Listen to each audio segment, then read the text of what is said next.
Hello world, this is Random Fix, and today I'll be talking about a 2013 Nissan Leaf. This applies to all Nissan Leafs from 2012 or 11 and on up. And this is going to be one of your biggest headaches. It's going to be your regular 12-volt battery. So I've had a lot of calls from tow companies, repair shops over the years saying, hey, I got this Nissan Leaf. I went ahead and I charged the car. They charged the car here, and they go to start the car, and it just does this. You hit the power button, it goes boop. Nothing happens, and they charge it for hours and hours. Nothing's happening. So these Nissan Leafs right here, they still have a regular 12-volt battery, and sometimes these batteries in here short out.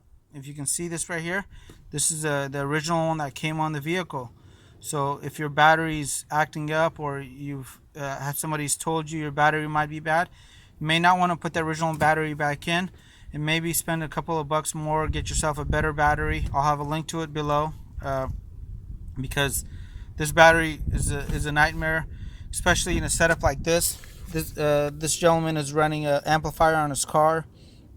He's putting an extra load on the regular system, and this car doesn't have a regular alternator that's just making energy all the time.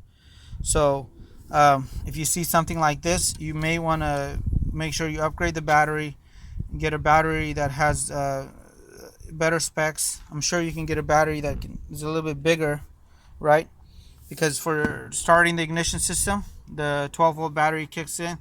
And the other thing too, if you notice this with all Nissans, they have these fusible links on the terminals, right?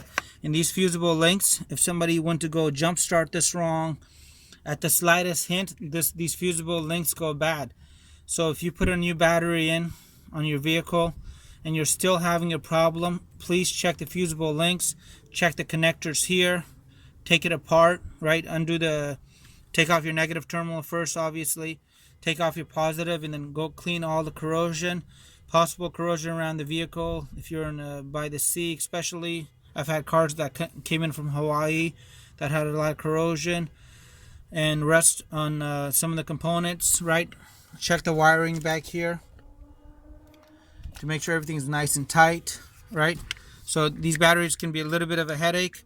So let me know what you guys think. If you enjoyed the video, give the video a thumbs up. If you haven't already done so, hit the subscribe button and watch some of my other videos on these Nissan Leafs, including my review of the vehicle after 4 years and 38,000 miles, what I think about it, and why I highly recommend it.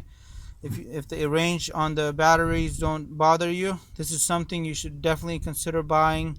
You'll save thousands of dollars on gas, maintenance, and it's just a blast to drive. And you could charge this battery or charge this vehicle using a regular 120 volt counter plug that you use to charge up your iPhone, your Android. And on the other end, it goes in like that. You can't get it wrong. It's pretty safe on here. And that is my review of the charging system on here.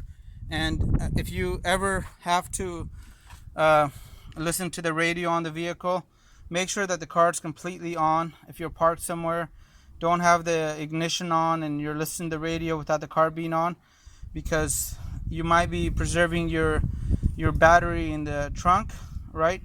But you might be actually damaging the battery up here. So, and then I have a video on how to get this car jump started, which I don't really recommend, but if you're stuck somewhere, check that one out. Have a great day.